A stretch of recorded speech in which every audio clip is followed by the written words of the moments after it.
Friends, Dave Paulides, Canadian Missing Project. That is the glorious Huck L. Berry. She is the princess of the show, prima donna, whatever you want to call it. It's her show. Yes, Huck TV is here to stay. And she's going to be in here harassing us as we move forward on the show. And friends, this is a big, big show. Sit back, relax, grab an almond croissant, cup of joe, tea, herbal tea, mushroom coffee, and relax, because here we go. This is going to be unreal.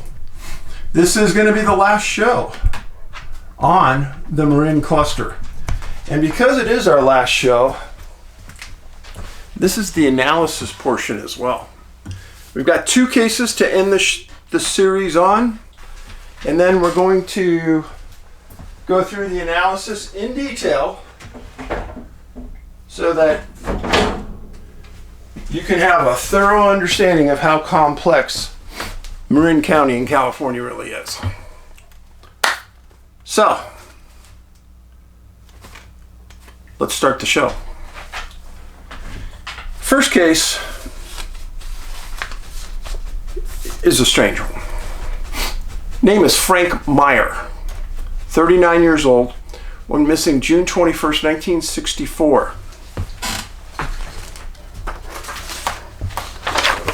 This Frank, he was a U.S. Navy Ordnance veteran, spent many years working overseas, including an extended stay in Saudi Arabia. He came home to the San Francisco Bay Area and became an electrician, a very successful electrician. He was living and working in Oakland in June of '64. He was single. His wife died several years earlier. They didn't have any kids. And he was extremely close to his sister, who lived south of San Francisco in San Mateo.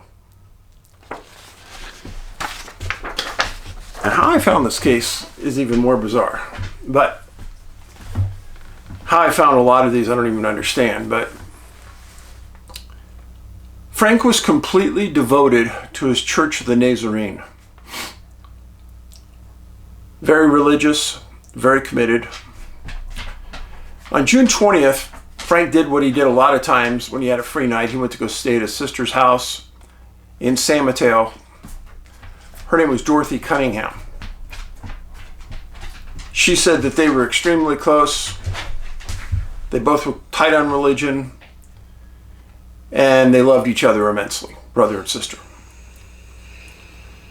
Frank had organized a trip to Portland, Oregon. And he had a truck. He had the truck with a customizer to put a camper on the back of the truck. And he was getting the truck back late on June 20th, and it was being done in the South Bay area near his sister's house. So he picked that truck up, and he was excited, finally done. And he was leaving the morning of the 21st for the Church of the Nazarene conference in Portland.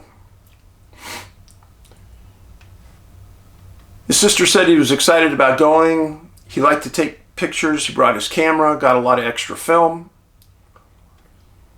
And he decided to take the scenic route up Highway 1 from San Francisco.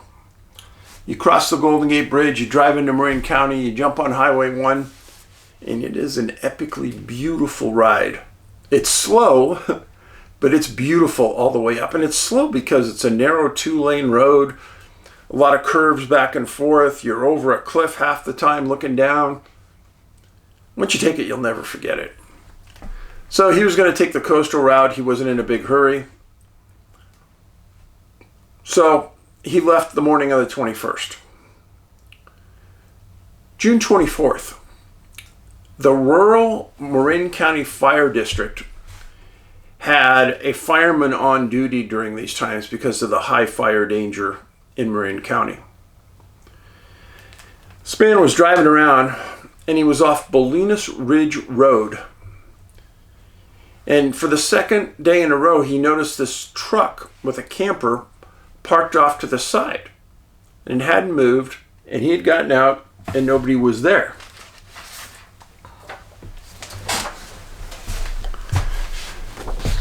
So here's Stinson Beach. Here's Paulides Ridge. Remember the girl in the case that fell out of the airplane? Right there. Right there. And then the rest of Marin County. Golden Gate Bridge is down this area. Point Reyes National Park is right up here. Mount Tamalpais is right there. You kind of get the lay of the land. So this truck is just parked there. Nobody's around, hasn't been disturbed. So the fireman calls the CHP because he's afraid something happened or the truck was stolen or something, but it was locked. CHP gets there and they look up the relatives through the registration system and they call, it was Frank's truck, and they call his sister and it goes to a voice answering machine, and they leave a message. The next day, the 25th, the sister calls the CHP in Corte Madera, talks to the officer, and he says, yeah, this truck's parked there. It's got this new camper on it. We don't see any damage to the truck. There's a suitcase inside that we can see, but nothing else. Sister says, well, my brother was going to a conference in Portland. I'm guessing he must have pulled over to the side of the road, take some pictures. Did you see a camera in there? No. He must have pulled over to take pictures. But he's out there somewhere. Well, the CHP calls Marin County Sheriffs to organize a search and rescue. Inspector Ken Irving led the search and had Deputy Michael McLean and his bloodhounds show up right away on June 25th. Now at this time, Frank had been gone for 4 days. Nobody had heard from him, but you gotta remember, back in these days, there were no cell phones, there were no texts. You want to call somebody on the road? Hey, you have to use a payphone. Now I know some of you younger people out there are going, oh, what's a payphone? Well, that's for another show. So right away, the bloodhound gets out. They get into the truck. It was locked. The only thing they find inside is a neatly packed suitcase. That's it. K9 takes a whiff of everything, starts searching. They search all day, nothing. The next day, June 26th, 15 searchers are on foot, an equal amount are on horseback, and the scene in the headlines, an Oakland man who vanished in a baffling set of circumstances. Those are the headlines. They interviewed the sister for the article, and she says, it's a complete mystery. We don't possibly know what could have happened. She stated Frank was very happy and looking forward to the convention. She said Frank would never pick up hitchhikers, so that's not a possibility. But he was really happy. So that area on Paulides Ridge sits up above Stinson Beach, and you have this beautiful view of the Pacific Ocean. I could see why he stopped. Parts of that are epically gorgeous, perfect for photos. But what happened? June 27th, the Marin sheriffs and the search said it was fruitless. The exact location they gave was 2.2 miles northwest of Rock Springs on Paulides Ridge Road. Police contacted the conference in Portland, and they said that nobody by that name ever checked in. June 29th, 2 days later, 2 different papers had 2 different articles saying 2 different things. One said that the search and rescue had ended. The other one said they were going to start up one more time. Well, on July 1st, the Marin County Sheriff said that they'd make one last push to find Frank. And they were looking off of Ridgecrest with 35 searchers on the scene, on foot, and 10 equestrians were going to help. And for 2 days, their plan, and I liked it. I liked the plan a lot. The plan was that they were going to come off this ridge, and everybody was going to stay within eye distance and come down that ridge and hike all the way to the ocean. Parts of this were pretty steep, so the thought was that Frank wouldn't have gone up, but maybe he was walking along and he fell down. I think that was good. Well, they walked all the way to the ocean. They found nothing. There was a captain from Marin County Sheriff's named Stinson that was on scene.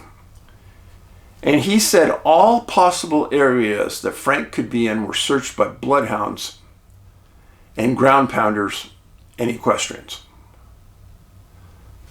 Somebody asked me a while ago, somebody obviously knew. Hey Dave, what's a ground pounder? Oh, those are ground searchers. Sorry about that. Equestrians, people on horseback, they're a little better than people on the ground because when you're up higher, you have a bigger view of what's going on around you. You can see further. Unbelievably, Frank was never found. Unbelievably, this is almost the exact spot where Flora Anderson fell to her death in that plane crash, in the plane incident. Almost exactly. So what was that about? Well, again, we're going to go over and talk about the totality of all this. Now, I've written about other people on trips pulling off the road to take photos and vanishing. And I've talked about people with cameras seem to disappear at a higher rate than people without. I've talked about that a lot. And I still think that that is a real serious issue. But the $1 million question is, where could Frank have gone? Obviously, theft wasn't the issue. Truck was locked. People that steal trucks don't lock trucks. His camera was gone. He was gone, but the suitcase was there. The scenarios that are the possibility on this don't make any sense. This area of Paulides Ridge Road, there's not a lot of traffic. In fact, that area along the coast doesn't get a lot of traffic. And in 1964, it got hardly any traffic.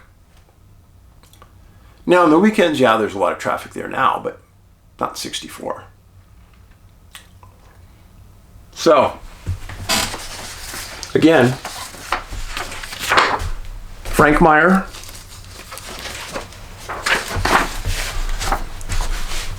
Stinson Beach, Paulides Ridge Road. All right. Move along. Move along.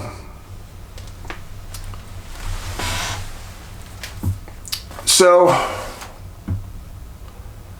the next case.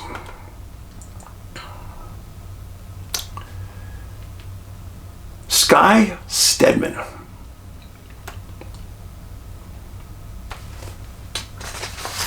This one's completely baffling, folks. This is Sky. 53 years old, missing November 8th, 1995 at 6 p.m. He lived in Dixon, California with his wife and 2 daughters. In April of '88, he was promoted to vice president and bank manager for the First Northern Bank of Dixon. And he was very tuned into the community. He was the Rotary Club president, and he was a board member for the YOLO Hospice. Friends said he was an absolute avid outdoorsman, loved the water, and he loved kayaking. Sky liked to go to Point Reyes National Park to kayak, specifically in the estuary there. And he had planned a trip for a long time. Family knew he was going to leave the morning of November 8th and drive from his home in Dixon, which is near Sacramento, with his kayak and travel to Point Reyes. In the morning, he said goodbye to his wife, and he'd be back by 6 p.m. Other friends said that he had 2 years of ocean kayaking experience. They would call him an intermediate level. But his plan was not to go in the ocean. He was going to be in the estuary. Now, I spent a lot of time in estuaries, just so you know what Pacific Coast estuary looks like. Shallow. Usually never any more than 8 or 9 feet deep. Most of the time you could stand up, but you don't want to because it's real muddy. An estuary is a body of water that is essentially surrounded by land. There's some egress out of water with the tides, not a lot sometimes. The cool things about estuaries, you can see a lot of animal life. The water's usually really clear, calm. It's calm because it's surrounded and there's no big waves hammering it. It's really neat. And there's a lot of places in California that you can kayak, rent a kayak and go out and do it. And it's completely safe. So Frank puts his kayak on his Land Cruiser, takes off, says he'll be back by 6. Now where's he going? He's headed, so this is an area called Inverness. This is all Point Reyes National Park right here. He's going to this place right here, Drake's Estuary. Very, very cool place to go. I've been to it many times. It's a lot of area that you can kayak around in, not be bothered. Again, there's no huge waves. Now, if you remember, Truett disappeared here, Sylvia Lang disappeared here. So he goes to that location. His Land Cruiser's parked just west of Inverness, where it should have been. November 9th, the next morning at 33 minutes past midnight, Sky's wife, Judy, reports her husband is missing. He didn't come home. Law enforcement went to the area where she said he'd be, and they found that Land Cruiser exactly where she said it would be.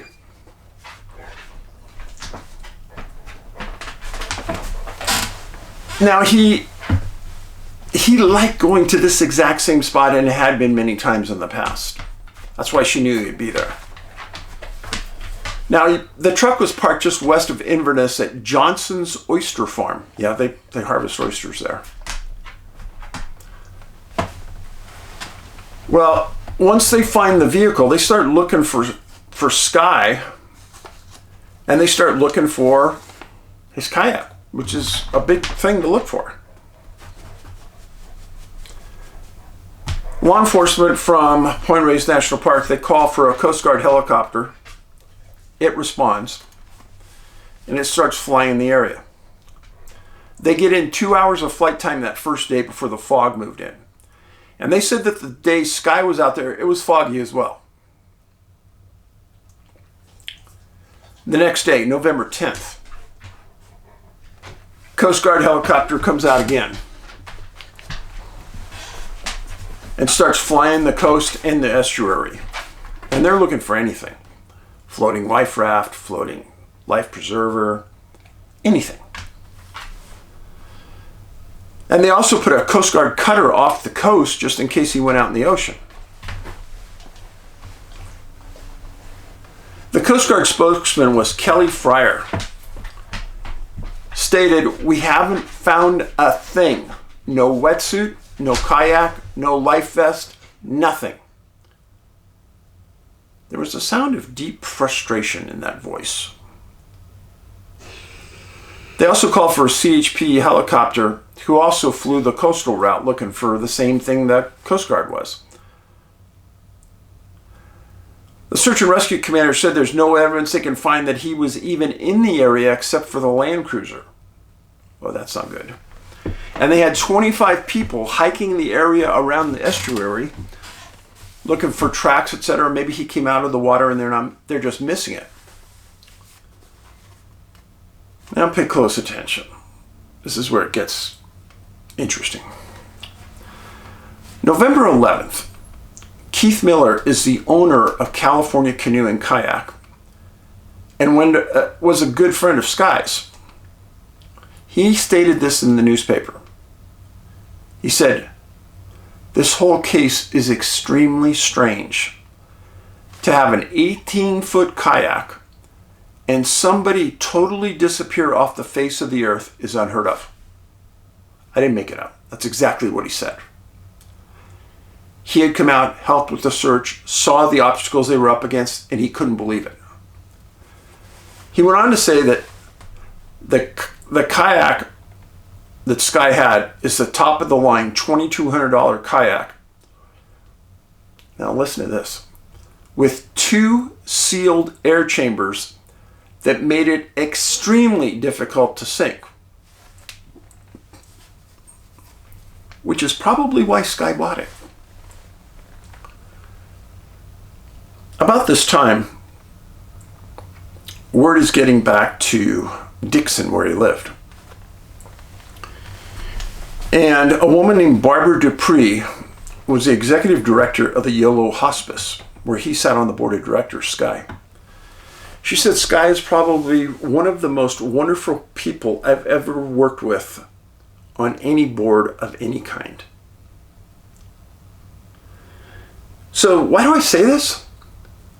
People think I make it up. But the people who I talk about in these cases are nice people.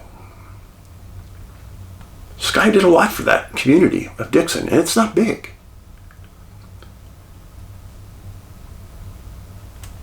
So November 11th, searchers are about ready to give up because they hadn't found the kayak, which we should have found.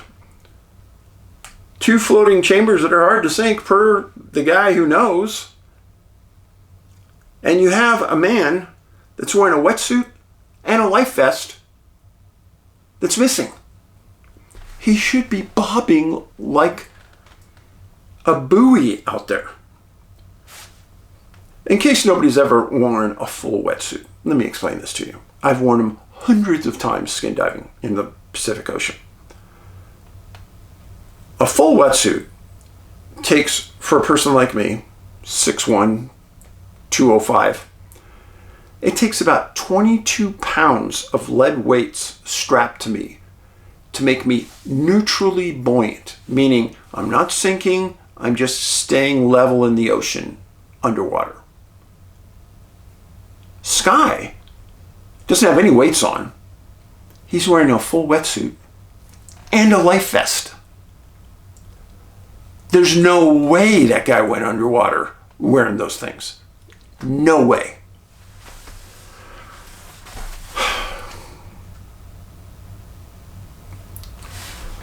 So that was the comments made on November 11th in the morning. Now, unbeknownst to people out there, 13 miles southwest from Point Reyes National Park are what's called the Farallon Islands. The islands are located almost directly west of the Golden Gate Bridge, and they're beautiful. They're a great place to go fishing, watch wildlife, etc. November 11th, 8:15 a.m. at the Farallon Islands, there's a private fishing charter called the Wave Buster that's fishing around the Farallons. Very typical. I've done that before on charter trips, gone out and fishing around the Farallons. As they're fishing, the captain of the boat sees something strange in the water. He says, it looks like a body. They go up next to it. It's a body. They call the Coast Guard. They get the body out. It was Skye's body. 13 miles away, wearing a full wetsuit, wearing a life vest. I couldn't believe it. I couldn't believe it. Now that was on the 11th. 5 days later, on November 16th, the Point Reyes LT Lighthouse newspaper has an article. And here's what the article says. It is not known what Steadman did to drift outside the Drake's estuary, lose his kayak, and drown. The estuary was reported calm the day he disappeared. Fog was heavy that day. Outside the estuary, winds were at 30 knots with small craft warnings. Okay, let's stop right there. I do not believe for 1 second that Sky went outside the estuary into that ocean. No frigging way. Small craft advisories means there's whitecaps out there. Wind's blowing at 30, those waves are big, you're not going out there in a kayak. Staying right in the estuary. And I like the way the article said that he lost his kayak. How do you lose your kayak?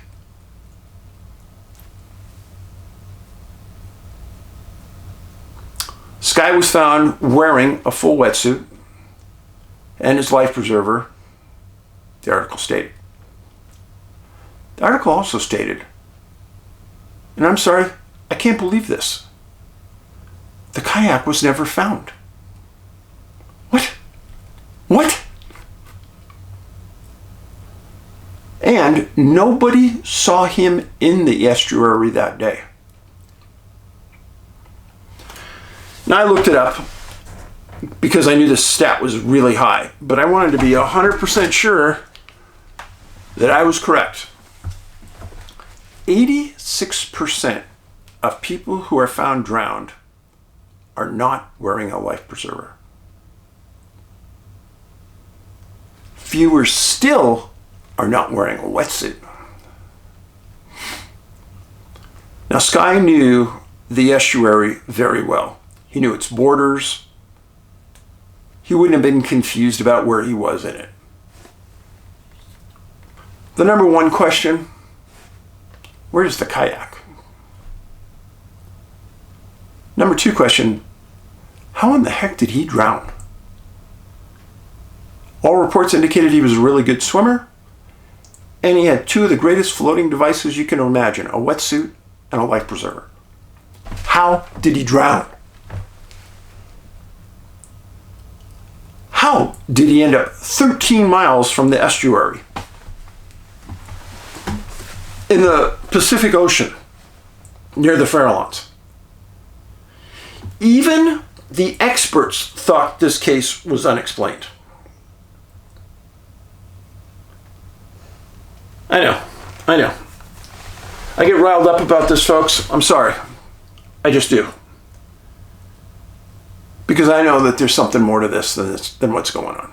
There just is. I'm sorry. There is. Yes, there is.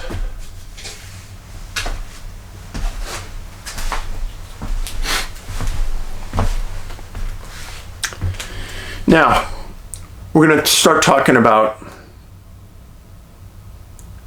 the cases as a whole, okay? The Marin County cluster as a whole.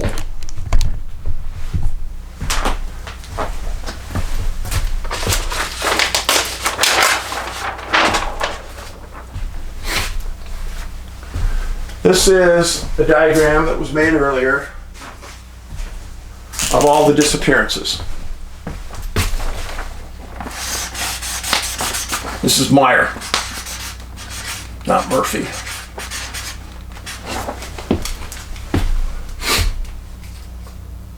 Oh, I'm sorry. That was Murphy. This is Meyer right here. Got him confused. Meyer, the case we just talked about, disappeared in the same area as Linkowski, Anderson, Sanner.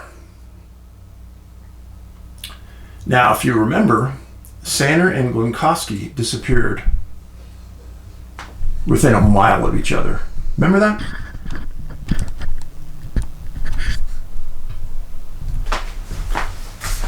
So Murphy was the kid, the 19-year-old who disappeared at a lake found in the body. Frost was the 11-year-old disappearing at the school. This is a very tight area right here. Very tight. Now let's go over here. You got Schuyler, who I was just telling you about, disappeared in the estuary. Lang disappeared with her dog. And Truitt disappeared on a hike. Distance from here to here, about 7 miles. And then, the wild card to all of that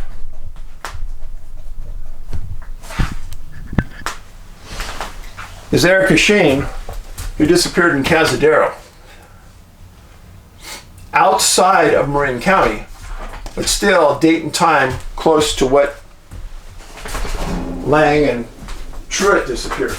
Now, I'm going to throw up something that's really going to confuse you, but that's okay. You guys are smart, you can take it. This is the big board. This is going to help you understand how complex and confusing this can be. Okay?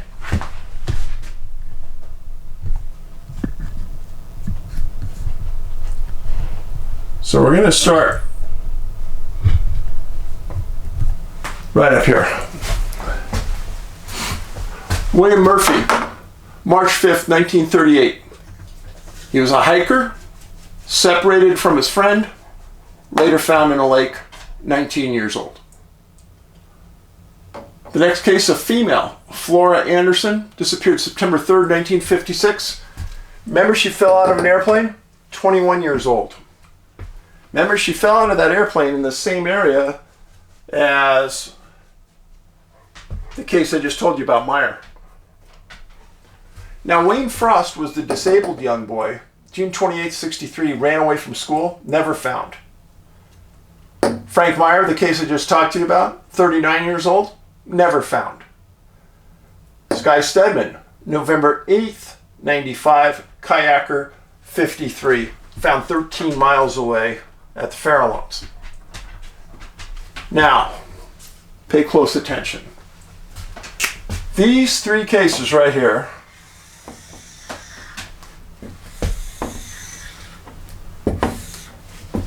Truitt, Lang, and Shane, I believe, are all related. They happened within 19 days of each other. Truitt disappeared January 7, 2010, a hiker in Point Reyes. Lang disappeared January 24, 2010, with her dogs leashed at the beach. Erica Shane disappeared January 26th, driving, stopped her car in a weird angle on the road. She's found deceased in a creek. She was a triathlete. The key part to this, 19 days apart, number one. Number two, Lang and Truitt disappeared 7 miles apart. So that's 7 miles in 17 days. And then 2 days after Sylvia Lang disappears, Erica Shane is found in water in Cazadero.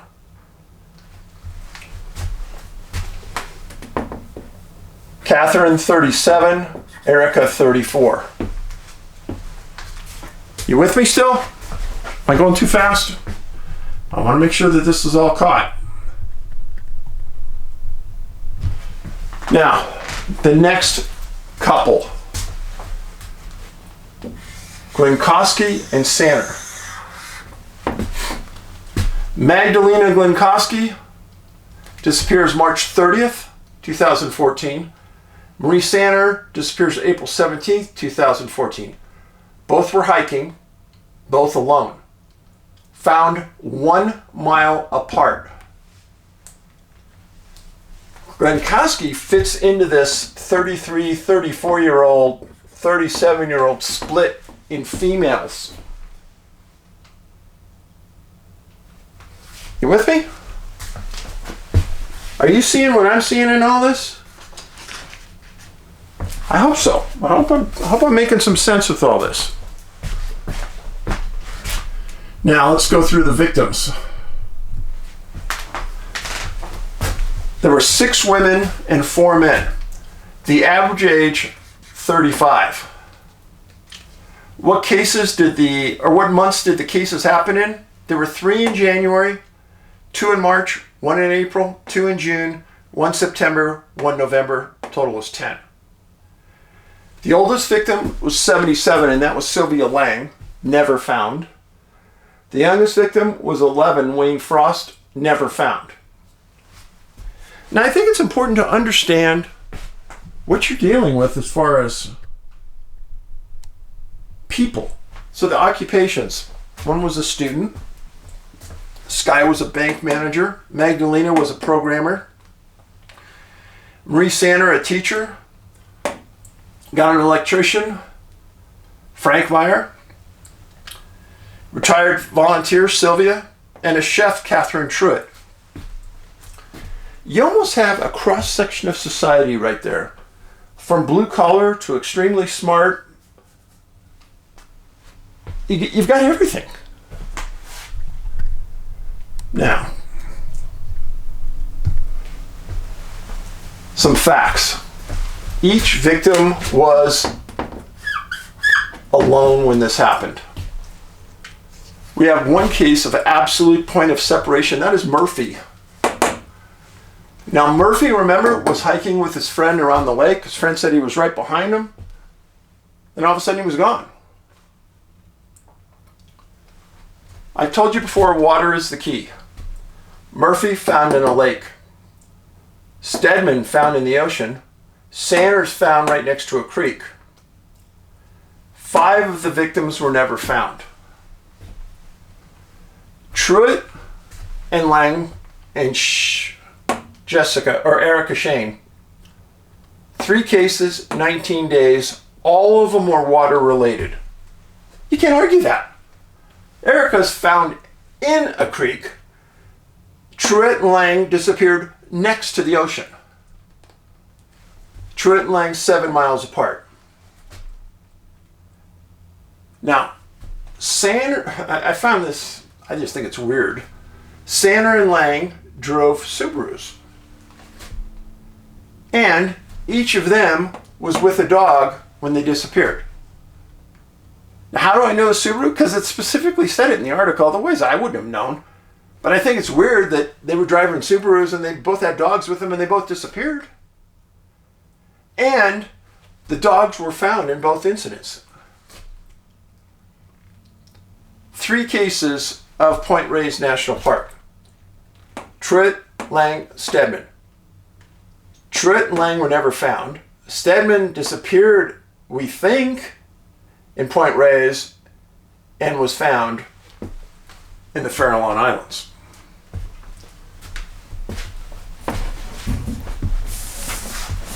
I'll show you something else here. Go over to the big map that I made. So here's the tightest cluster I've ever seen right here. Now right here is San Francisco, where I'm pointing my finger. There's the Golden Gate Bridge, 2,000 deaths right there. Go straight out from the Golden Gate, Farallon Islands. Sky, the distance from here to here, 13 miles. I find it, first of all, unbelievable that a fishing boat finds his body when the biggest searchers, the Coast Guard and the Highway Patrol, are looking over this entire body of water, and they never see him the day after he disappeared or the day he disappeared. And the issue with that is, he did not go underwater, folks. Not with those flotation devices. He had to have been on top of the water. And you're trying to convince me that 2 of the best search and rescue groups in the world miss him in this area, and a fishing boat finds him off the islands? Come on. in open water like this, and you've got somebody bobbing around like Sky would have been, you're just not going to miss it. I'm sorry. You're just not going to miss it. So, again, all of this is Point Reyes National Park. All this, well, first of all this through here is Marin County. Frost, the boy who disappeared, that happened sort of on the eastern side of Mount Tamalpais. All of these occurred on the western side of Tamalpais. And again, 10 cases in total. The time span on those goes from 1938 to 2014.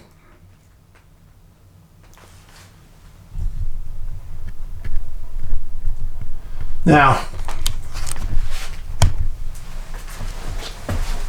I want to say something. I did a lot of research on these cases. And the most recent case was Erica Shane's case, where parents and family jumped in and they said beautiful things about that young girl. You know.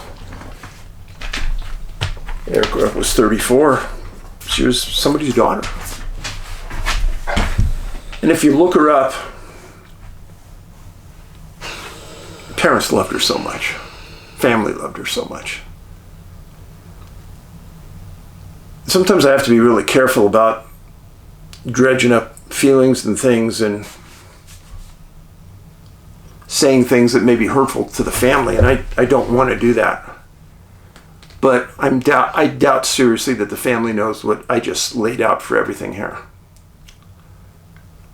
Friends, the three cases, Tourette, Lang, and Shane, happening in those close of a time and space, just doesn't happen.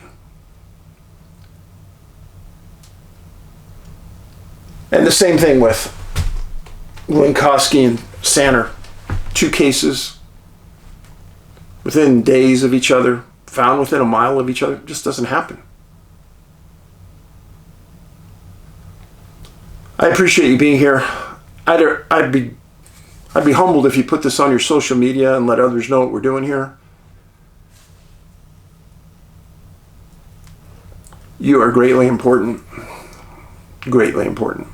If you haven't watched this entire series, always look at the #1 comment on these videos, because in that comment I will usually put up all the links that are related to this. You are appreciated. Kindness is key in this world. Be kind. Paulides out.